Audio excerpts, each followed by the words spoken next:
নান যখন পানিতে ডুবে মরছে,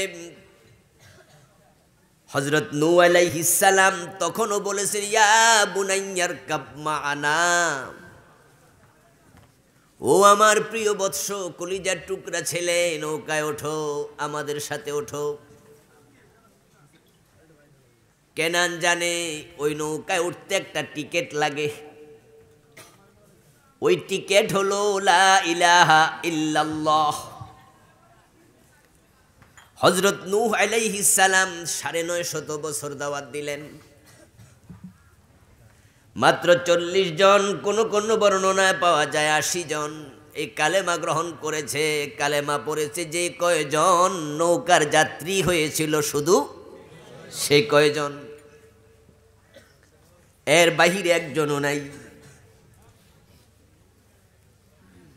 নূহ আলাইহিস সালাম বলছি, ইয়া বুনাইয়ার কাব মা'ানা, নৌকায় ওঠ। এই টিকিট কাটতে রাজি নাই। কেনান বলছে, সাউবি ইলা জাবালিন ইয়াসিমুনি মিনাল মা, নৌকায় উঠবো না। আরে বেটা ডুবে যাবি তো? কই না, পাহাড়ের চূড়ায় উঠবো। ইয়াসিমুনি মিনাল মা, ওই পাহাড়ের চূড়ায় উঠলে পাহাড় আমাকে পানি থেকে বাঁচাবে। নাউজুবিল্লাহ। হযরত নূহ বললেন, লা আসিমাল ইয়াউম, আরে আজকে কেউ বাঁচাতে পারবে না, তাড়াতাড়ি উঠ। বাবা কালেমার জন্য ডাকে, ঈমান আনার জন্য ডাকে। কেনান ঈমান আনে নাই, পানিতে ডুবে মরেছে। এতে বোঝা যায় চাইলেও সবাই ঈমান আনতে পারে না। মানুষের অন্তর আল্লাহর ২ আঙ্গুলের মাঝখানে, তিনি যেদিকে ফিরিয়ে দেন সেদিকে ফিরে যায়। নবী মুহাম্মদ সাল্লাল্লাহু আলাইহি ওয়াসাল্লামের সাথে দীর্ঘ ৪২ বছর একসাথে কাটাইছে আবু তালেব। ছোট্ট ভাতিজা মুহাম্মদকে কোলে পিঠে করে মানুষ করেছে। নবুয়তের পরেও ১০ বছর বেঁচে ছিল, কিন্তু কালেমা নসিব।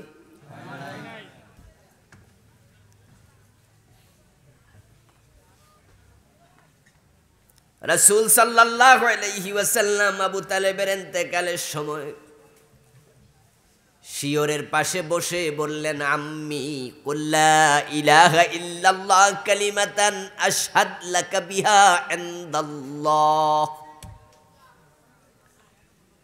হে আমার প্রিয় চাচা, একটা বারে কালেমা পড়ো, বাকি দায়িত্ব আমি নিলাম। আশহাদ লাকা বিহা ইনদাল্লাহ, আমি আল্লাহর সামনে কিয়ামতের দিন, আপনি কালেমাওয়ালা ছিলেন, মুমিন ছিলেন, আমি সেদিন সাক্ষী হব। আবু তালেব কালেমা গ্রহণ।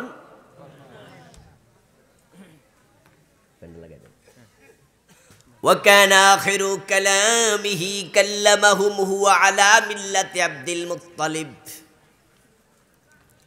আবু তালেবের শেষ কথা ছিল, বাতিজা তোমার দিন মানি না, বাবার দিন নিয়ে গেলাম। নাউজুবিল্লাহ। কালেমা নসিব।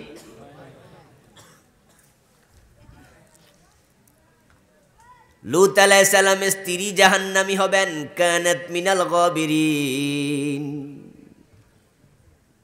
জমিন উল্টিয়ে দিয়ে লূত আলাইহিস সালামের জাতিকে ধ্বংস করে দেয়া হয়েছিল। ফেরেশতা ২ জন এসেছিল, লূত নবীর কানে কানে কয়ে দিছে, রাত হওয়ার পরে আপনার অনুসারীদেরকে নিয়ে এলাকা ছেড়ে চলে যান। আমরা ২ জন এসেছি, ফেরেশতা, আজকে চূড়ান্ত ফয়সালা তাদের সাথে হবে। আল্লাহ মানা করছে, আপনার বউরে নেওয়া যাবে। নবী স্ত্রী রান্না করে খাওয়াইছে, এক ঘরে এক খাটে এক কাঁথার নিচে কম্বলের নিচে ঘুমাইছে, বাচ্চা কাচ্চা জন্ম দিছে, কিন্তু কপালে ঈমান নসিব। কদ আফলাহাল মুমিনুন, ঈমান আনার জন্য নসিব লাগে, তাকদীর লাগে, আল্লাহর ফয়সালা লাগে। যারা ঈমান পেয়েছে তারা সফল হয়ে গেছে। কারণ চাইলেও সবাই ঈমান পায় না।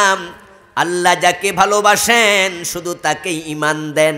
সুবহানাল্লাহ। তাকদীর তাকদীর। যারা মুমিন তারা সফল, বাস্তবেও তাই। যার ঈমান নাই তার কিচ্ছু নাই, তার মতো কাঙ্গাল কেউ নাই। 1000 কোটি টাকার মালিক হতে পারে, পৃথিবীর বড় রাষ্ট্রের প্রেসিডেন্ট হতে পারে, কিন্তু ঈমান নাই, আসলেও তার কিচ্ছু নাই। তার মতো হতভাগা জমিনে আর কেউ নেই। আর যদি ঈমান থাকে, খাওয়ার জন্য খাবার নাই, থাকার জন্য ঘর নাই, পরিধান করার জন্য কাপড় নাই, রাস্তায় ঘুমায়, কিন্তু ঈমান আছে, তার মতো ধনী আর কে? কদ আফলাহাল মুমিনুন, কারণ সে সফলদের অন্তর্ভুক্ত হয়ে গেছে।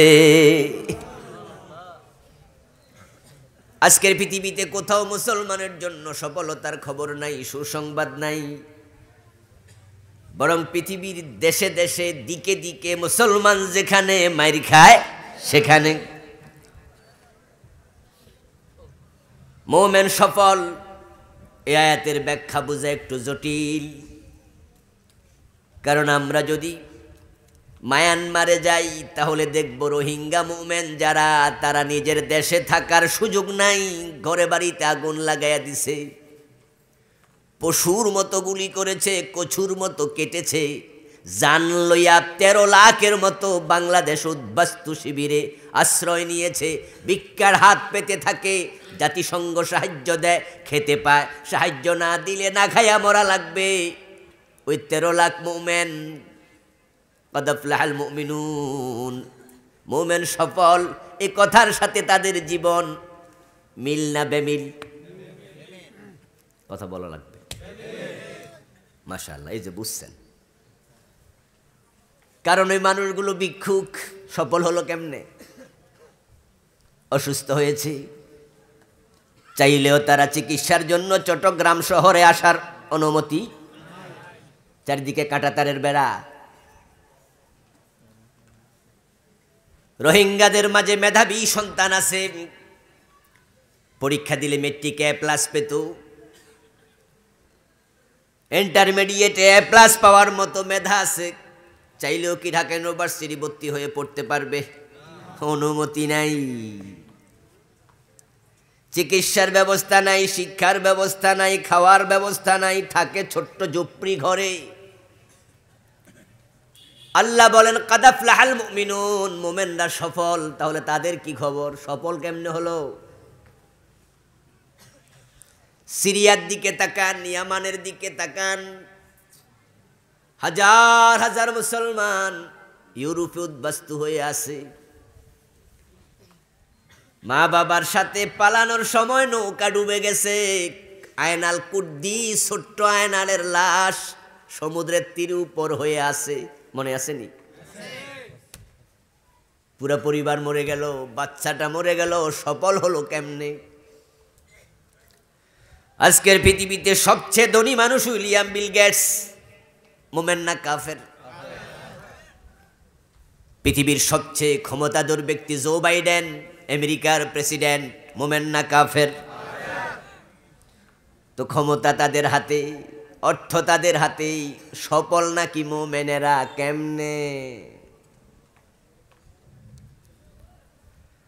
জো বাইডেন ক্ষমতাওয়ালা, কিন্তু সফলদের তালিকায় তার নাম নাই।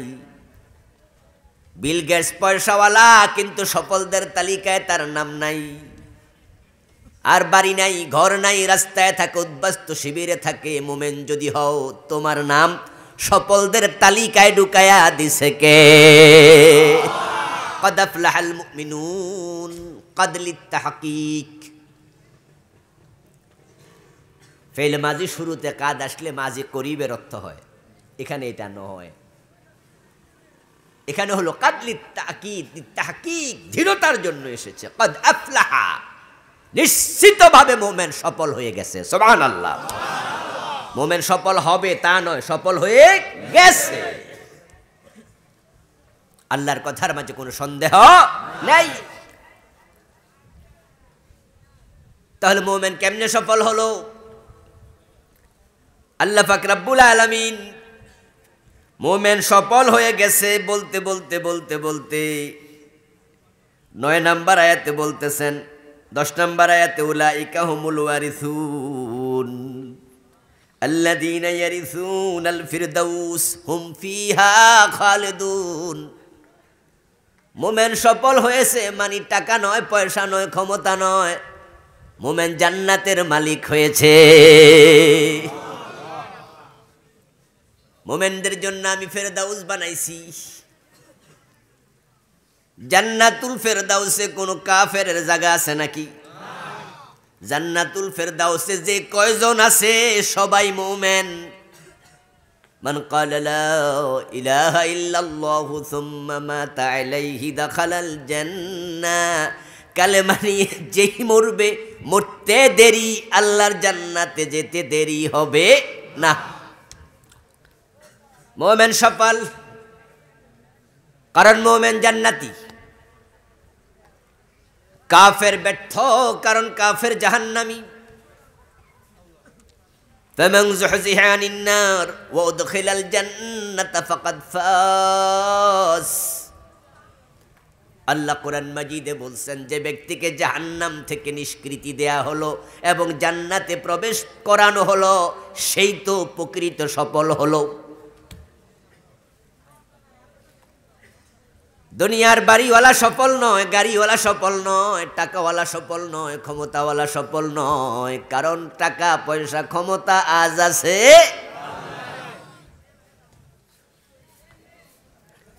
কত কোটিপতি মাটির নিচে, 1000 কোটি টাকা ব্যাংকে আছে, চোখ বন্ধ হলে তোমার আর এক আনাও নেই, সব শেষ। তাহলে টাকা আছে কতদিন? রু আছে যতদিন। রু যখন থাকবে না, টাকা পয়সাও থাকবে না। মরে দেখো, সব মালিকানা শেষ। হাতের ঘড়ি, মাথার টুপি, পায়ের জুতা, পকেটের মানি ব্যাগ, আস্তে আস্তে করে আপনজনেরা টেনে টেনে খুলতে খুলতে পাজামাটা পর্যন্ত খুলবে, গায়ের জামা খুলে তোমারে ন্যাংটা বানাইয়া দেবে। ঠিক তেমন মায়ের পেট থেকে এসেছিলে যেমন। মায়ের পেট থেকে আসার সময় টাকা কত নিয়ে আইছিলেন? চোখ বন্ধ হলে আবার তাই, সাথে কিচ্ছু নাই। লক্ষ্য করে দেখেননি কাফনের কাপড়ে পকেট থাকে? মা বোনদের দিকে তাকাবেন, নাকের ফুল, কানের দুল, হাতের বালা, গলার চেইন খুলতে খুলতে আপনজন ও মাটাকেও ল্যাংটা করে দেয়। সালোয়ার কামিজ সব খুলে চাদর দিয়ে ঢেকে দেয়। যা যা, চলে যা, সাথে কিচ্ছু নাই। এখন এই যে গেল, ইমানটা যদি না থাকে, কি নিয়ে গেল? টাকাও নিতে পারলো না, পরে তো আর উপায় নাই। আর যদি গরিব হয়, না খাইয়া থাকে, মরে যাক ইমান নিয়া, মরার সাথে সাথে জান্নাতের নিয়ামত শুরু হয়ে যাবে।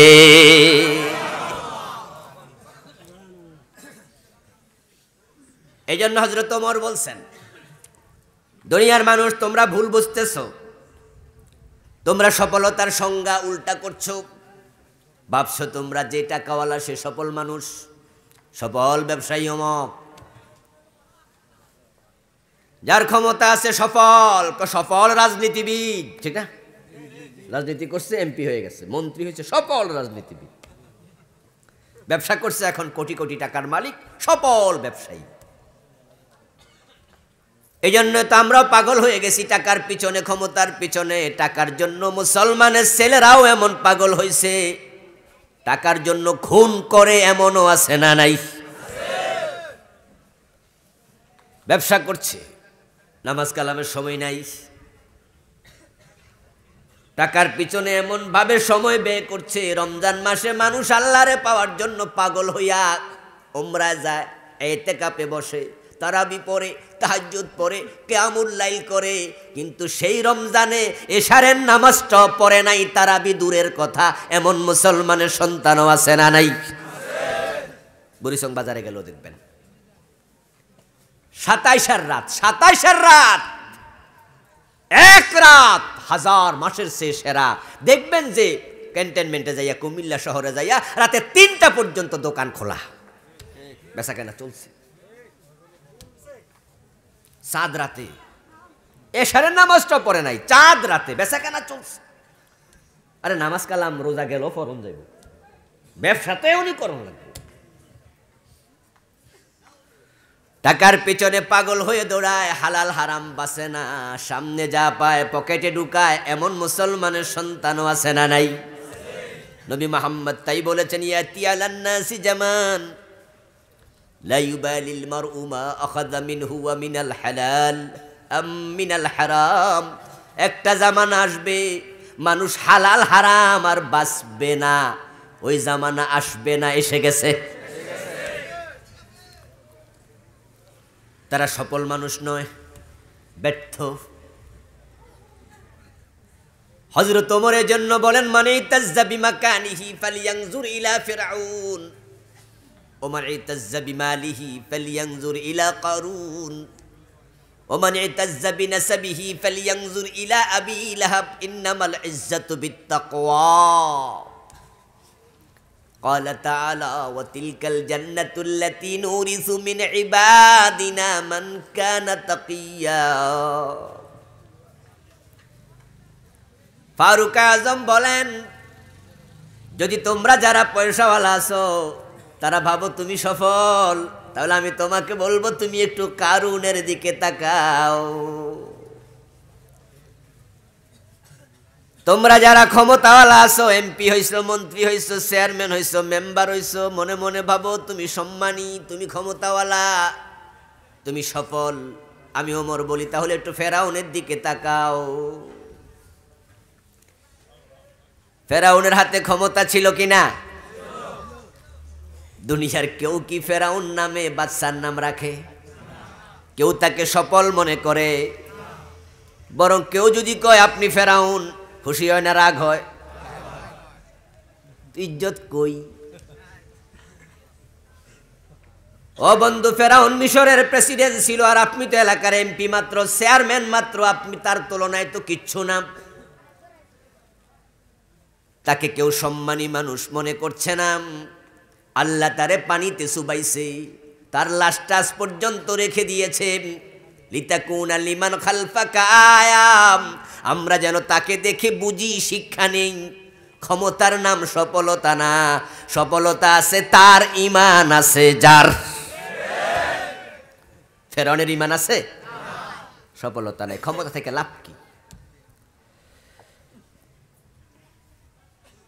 কারুনের নাম পবিত্র কোরআন মাজিদে আল্লাহ পাক রব্বুল আলামিন আলোচনা করেছেন, তার ব্যাপারে বলেছেন ওয়া আতাইনাহু মিনাল কুনুজ।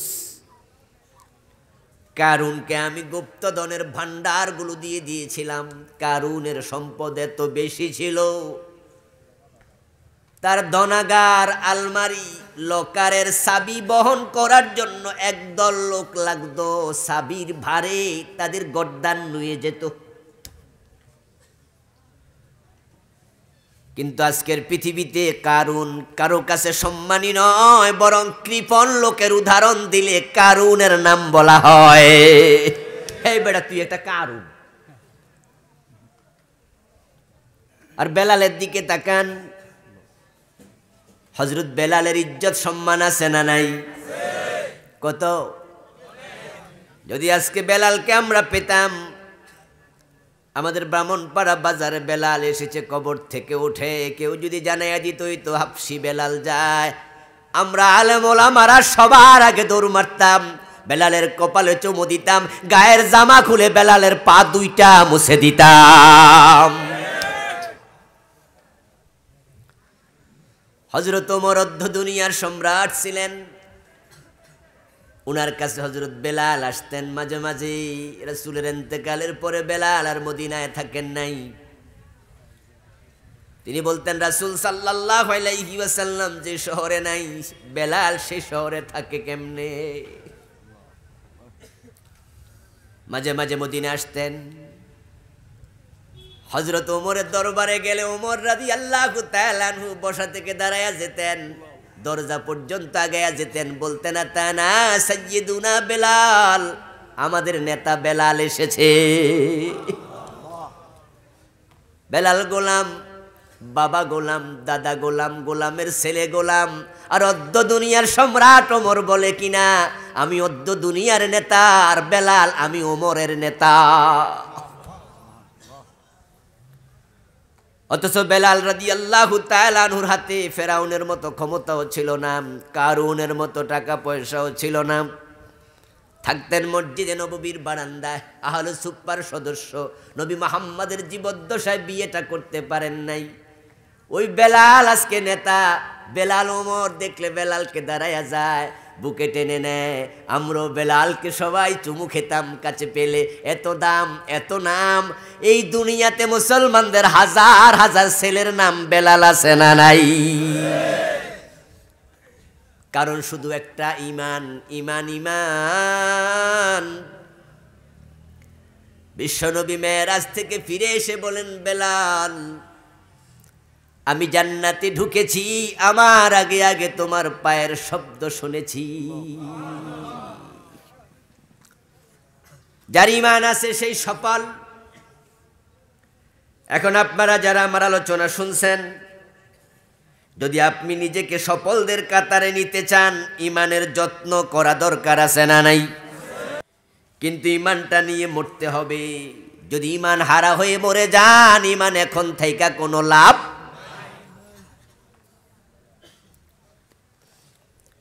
এই জন্য ঈমান এখন আছে কিনা এটার চেয়ে ইম্পর্টেন্ট হলো ঈমান নিয়ে মরতে পারবেন কিনা। ঈমান বড় দামি জিনিস। শুরুতেই বলেছি, নবীর ছেলে পায় নাই, নবীর চাচা পায় নাই, ইব্রাহিম নবীর বাবা ঈমান পায় নাই। আল্লাহ আপনাকে দিয়েছেন এত বড় নেয়ামত, পাওয়ার পরে এটার যত্ন নিতে হবে। ঈমানের মতো দামি সম্পদ নাই, শয়তানের মতো বড় কোনো ডাকাত নাই। ওই শয়তান ইবলিস নামক ডাকাত আমাদের সবার সাথে আছে না নাই? তো সে কি ঈমান চুরি করতে চায় না? চেষ্টা করে না? বরং আল্লাহ তাআলা ইবলিসকে যখন জান্নাতের সীমা থেকে বের করে দিয়েছিলেন, তখন ইবলিস আল্লাহর সাথে চ্যালেঞ্জ ঘোষণা করে এসেছে, যেই আদমের কারণে আমি লাঞ্ছিত হলাম, তার সন্তানদেরকে ঈমানদার থাকতে দেব না। শয়তান বলেছে, ফাবিমা গুওয়াইতানি লাকউদান্না লাকুম সিরাতাকাল মুস্তাকিম সুম্মা লাআতিয়ান্নাহুম মিন বাইনি আইদিহিম। ও আমার রব আল্লাহ, রব্বি ওয়া ইজ্জাতিক। হাদিসে পাওয়া যায়, শয়তান বলো, আমার রব আল্লাহ, তোমার ইজ্জতের কসম করছি, লা আযালু উগবি ইবাদাকা মা দামাত আরওয়াহুহুম ফি আসজাদিহিম। তোমার ইজ্জতের কসম করে বলি, তাদের দেহে যতদিন প্রাণ থাকবে আমি ঈমান চুরি করে নেয়ার চেষ্টা ততদিন করতেই পথহারা করব। তারা যে জান্নাতের পথ ধরে আগাবে, লাকউদান্না লাহুম লামে তাকিদ নুনে সাকিলা, তাদের জন্য আমি বসে বসে অপেক্ষা করব। আসো আসো, সামনে আসো, আমিও আসি। যখন তারা জান্নাতের পথ ধরে চলবে, আমি সামনে দিয়ে অ্যাটাক করব, পিছন দিয়ে টেনে ধরবো, ডান হাত চেপে ধরবো, বাম হাত চেপে ধরবো। ওয়ালা তাজিদু আকসারাহুম শাকিরিন। রেজাল্ট কি হবে শোনেন, আল্লাহরে বলতেছে, রেজাল্ট হলো তাদের অধিকাংশকে আপনি শুকরওয়ালা পাবেন না। শুকর শব্দের বিপরীত হলো কুফর। আমি তাদের অধিকাংশকে কাফের বানায়া ছাড়বো, মুশরিক বানায়া ছাড়বো, ঈমান হারা করে দেব। এই চ্যালেঞ্জ ঘোষণা করে শয়তান নাকে তেল দিয়ে ঘুমায় নাকি চেষ্টা চালাচ্ছে? এখন আমরা ঈমানদারেরা সতর্ক না থাকলে ঈমান চুরি হয়ে যাওয়ার সম্ভাবনা আছে না নাই? শয়তান তার মিশনে সফল। কত নামাজের ইমান চুরি করে নিয়ে গেছে, ইয়াত্তা নাই, হিসাব নাই, বেহিসাব। কত হাজির ইমান নাই, কত টুপিওয়ালার ইমান নাই, কত দাড়িওয়ালার ইমাম নাই, কপালে কালো দাগ আছে, নামাজ পড়তে পড়তে দাগ ফালাইছে, অথচ ইমানটা নাই। জুমার দিন মসজিদে গিয়ে আল্লাহরে সেজদা দেয়, আবার দরবারে যাইয়া পীরের পায়ে সেজদা দেয়, এমন নামাজিও আছে না নাই? ইমান আছে তো? পীরের পায়ে সেজদা দিচ্ছে। বাংলাদেশে অনেক পীর আছে, সেজদা নেয়, আছে না? হাজার হাজার মুরিদ আছে, সেজদা। যে সেজদা নিল, যে সেজদা দিল, দুইজন ইমান হারা হয়ে। ওদেরকে আমরা বুঝাতে পারছি না। ও বেটা নামাজ পড়ে আবার পীরের পায়ে সেজদা দে, ইমান হারা। বলে না। কেন না? তুমি তো শিরিক করছো, ইমান শেষ। জি না, এটা সেজদায়ে তাজিমি। সেজদায়ে তাজিমি নামে একটা সেজদা আবিষ্কার করেছে, করে হাজার হাজার লোক ইমান হারা হয়ে গেছে। তাদের পীর সাহেবরা বুঝায়, শরীয়তের মৌলবীরা বোঝে না।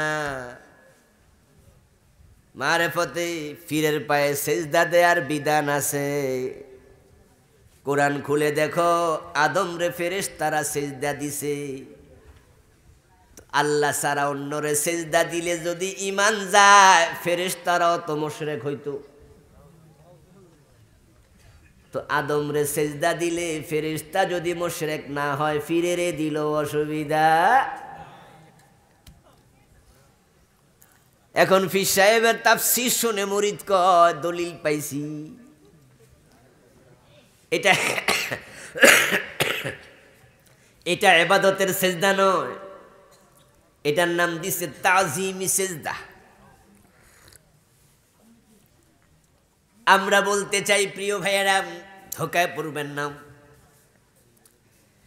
যদি ওই আয়াতে কারিমা দিয়ে, দলিল দিয়ে ফিরকে সেজদা দেয়া যেত, হযরত আদম রে ফেরেশতারা সেজদা দিছে, এটা কি আবু বকর সিদ্দিক শোনেন নাই? কথা কয় না। হযরত ওমর রাদিয়াল্লাহু তাআলা আনহু শোনেন নাই? আলী শোনেন নাই? মা আয়েশা শোনে নাই? তো সেজদায়ে তাজিমি বাইর কইরা যদি ফিরকে সেজদা দেয়া যেত, এই আয়াতের দলিল দিয়া সাহাবারা বিশ্ব নবীকে সবচেয়ে বেশি সেজদা দিত।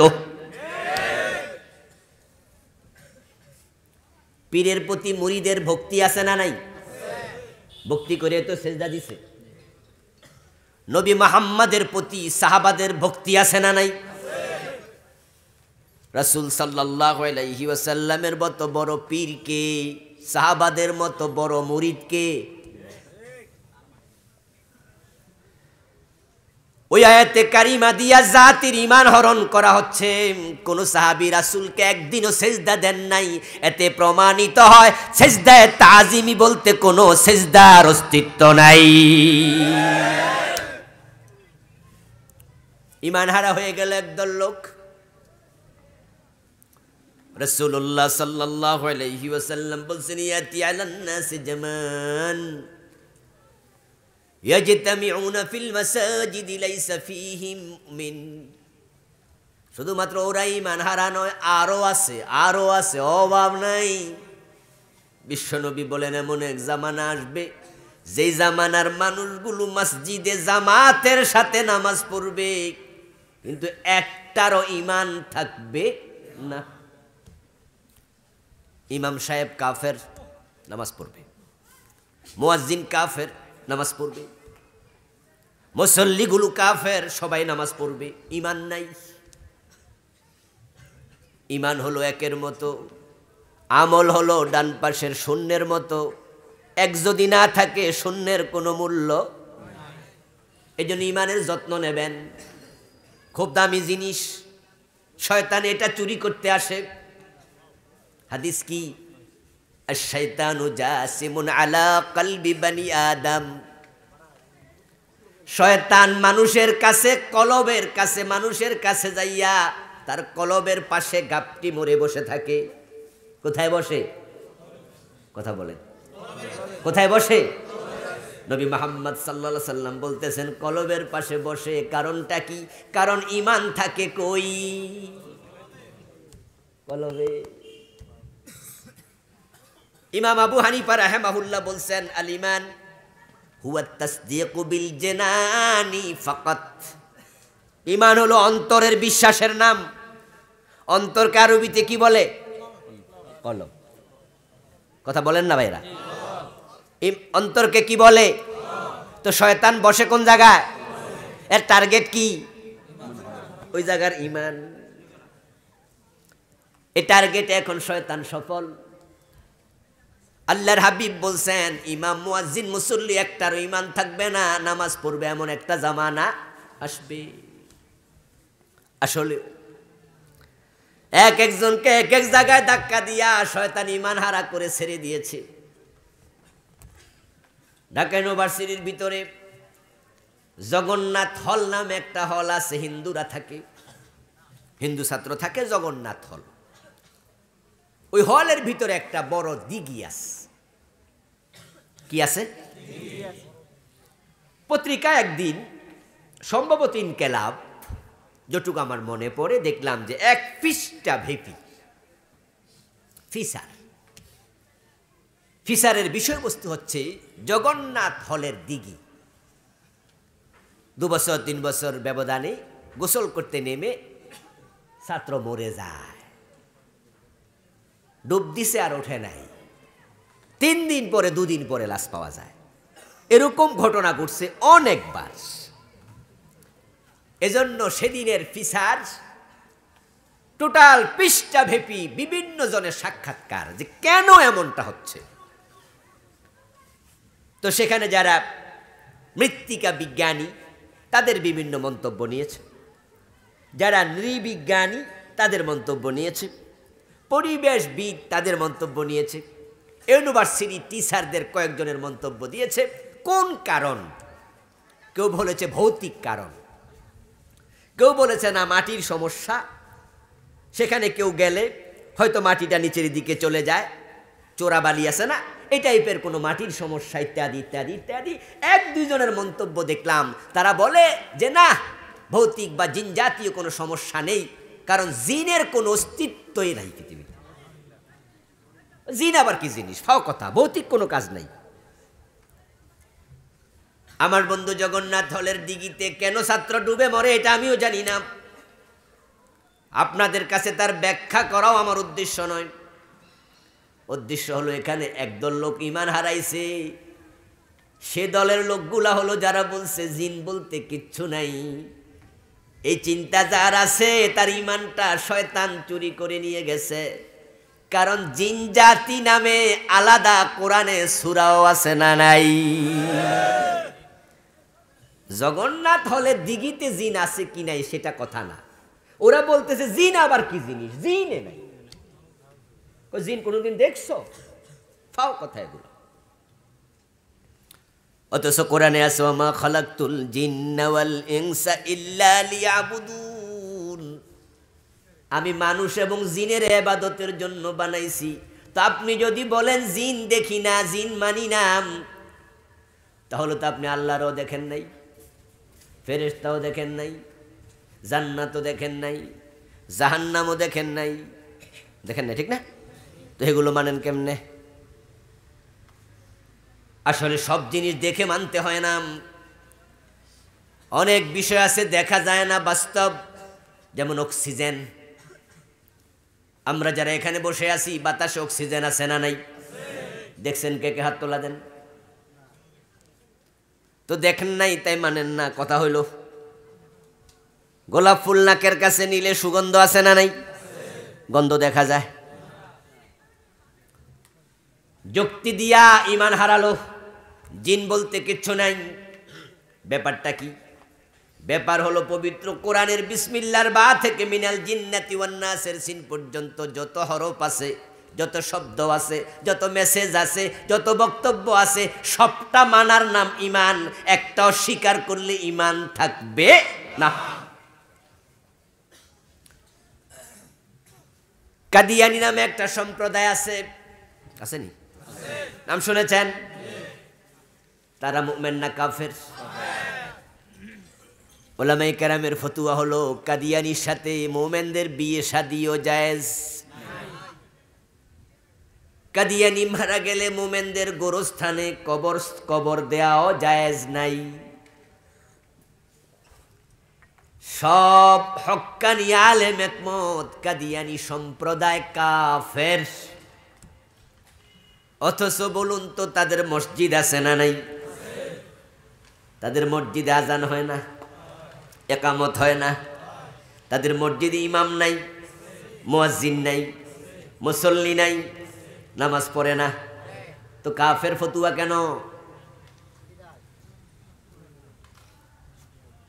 কাদিয়ানি হজ করেছে, হাজি সাহেব কাদিয়ানি কাফের, হাজি সাহেবই কাফের। কাদিয়ানি তাহাজ্জুদ পড়ে, এমন 2-4 জন তাহাজ্জুদ লইয়াই কাফের। কাদিয়ানি লম্বা দাড়ি আছে, সুন্দর টুপি আছে, কই টুপি দাড়ি লইয়াই কাফের। কারণ কি? কারণ হলো তারা পবিত্র কোরআন মাজিদের 4টা অক্ষর স্বীকার করেছে, খা আলিফ তা মিম খাতামান নবিয়্যিন।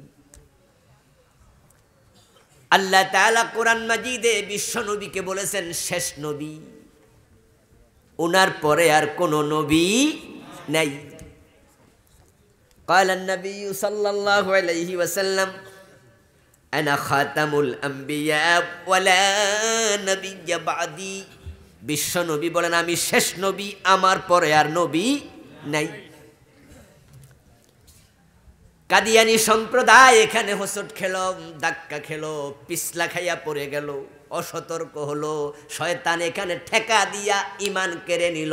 তারা বলে গোলাম আহমদ কাদিয়ানো নাকি নবী। বিশ্ব নবী বলেন আমি শেষ নবী, আমার পরে আর নবী নেই। আল্লাহ তাআলা বলছেন নবীকে খাতামান নবিয়্যিন, তিনি শেষ নবী। কাদিয়ানি সম্প্রদায় নামাজ পড়ে, রোজা রাখে, হজ করে, যাকাত দেয়, কিন্তু 4টা অক্ষর স্বীকার করেছে। ঈমান আছে না গেছে?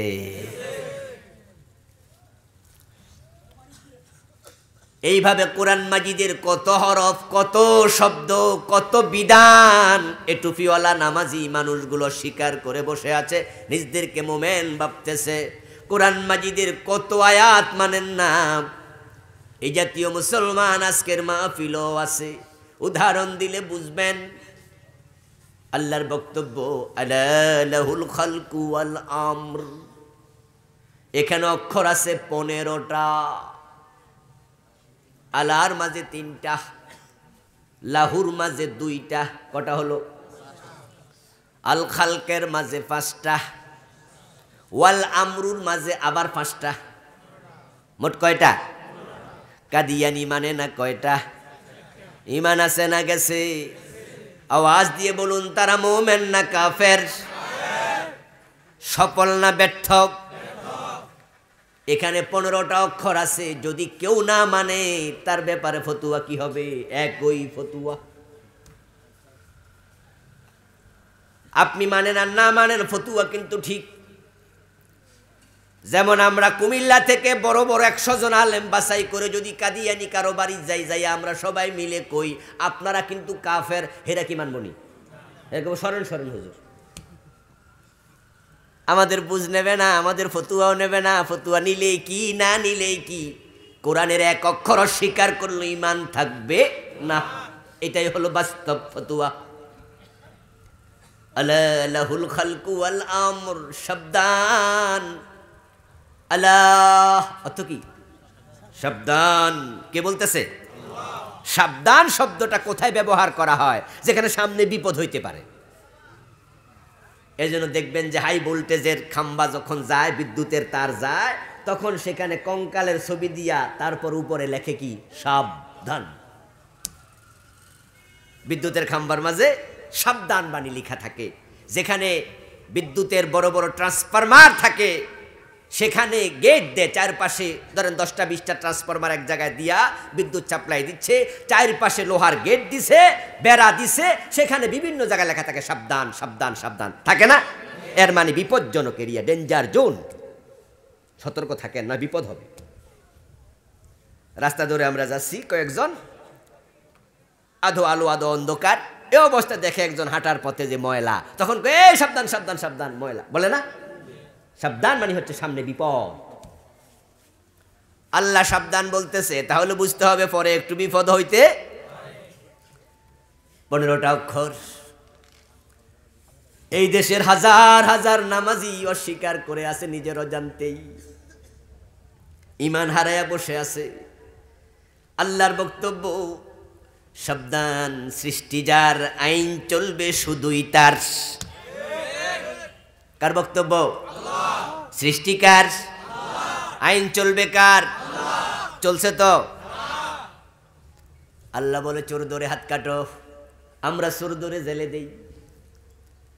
আল্লাহ বলে জেনা করলে পাথর মারো, বিবাহিত হলে অবিবাহিত হলে 100 বেত লাগাও। 50 বছরের বাংলাদেশে কোনো আদালতে বেত লাগানোর রায় দেয়া হয়?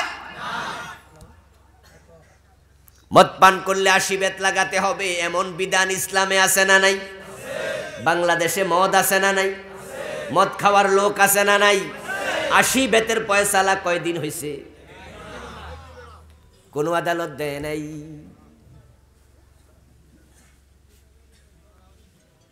আমার বন্ধু, সৃষ্টি যার, আইন চলবে শুধু তার, কিন্তু চলছে না। এজন্য হিন্দু বৌদ্ধ খ্রিস্টান দায়ী নয়, তারা সবাই মিলে 10%, আর আমরা কালেমার দাবিদার 90% মুসলমান। এই দেশে কোরআনের আইন নাই, এজন্য হিন্দু বৌদ্ধের চেয়েও এই জাতীয় 2 নাম্বার মুসলমানগুলো বেশি দায়ী।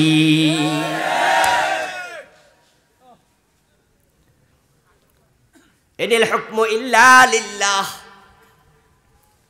আরেক আয়াতে কারিমাতে আল্লাহ তাআলা বলেন, আল্লাহ ছাড়া কারো আইন চলবে না। ইনে নাফিয়া, ইনিল হুকমু, হুকুম নাই, বিধান নাই, আইন নাই, ইল্লা লিল্লাহ, শুধু একজনের আইন চলবে, তিনি কে? এর বাহিরে যাওয়ার কোনো অধিকার মোমেনের নেই। এটা আল্লাহর সীমানা। আপনারা তো ভারতের পাশের মানুষ, আপনাদের পরে তো মনে ভারত না? কাঁটা তারের বেড়া দিছিনি? দিছে। আচ্ছা, কাঁটা তারের বেড়া হচ্ছে এই দেশের বর্ডার, সীমানা। আপনি যদি কাঁটা তারের বেড়া, ভারত দিয়েছে ভারতের সীমানায়, আমরা যদি ওই বেড়ার পরে ধাক্কাইতে যাইতে চাই, গুলি খাওয়ার সম্ভাবনা আছে না নাই? এবং ভারত যদি গুলি করে, আপনি গুলি খাইয়া মরবেন। আন্তর্জাতিক আদালতও আপনি বিচার পাবেন না, কারণ সে বলবে আমার সীমানায় আসলো কেন।